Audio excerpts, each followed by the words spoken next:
চেয়ে দেখি সবাই এসেছে, কেবল বনশা আছে।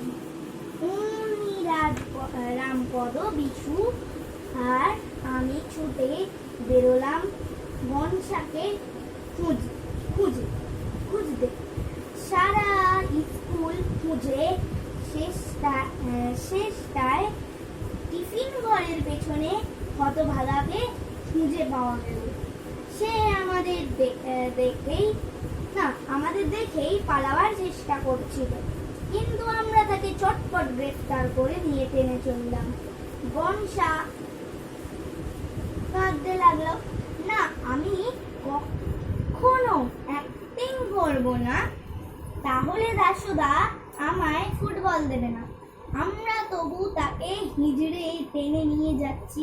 এমন সময় অঙ্কের মাস্টার হরিবাবু সেখানে উপস্থিত। তিনি আমাদের দেখেই ভয়ঙ্কর চোখ লাল করে ধমক দিয়ে উঠলেন, তিনটে ধাড়ি ছেলে মিলে ওই কচি ছেলেটার পিছনে লাগছিস? তোদের লজ্জা করে না?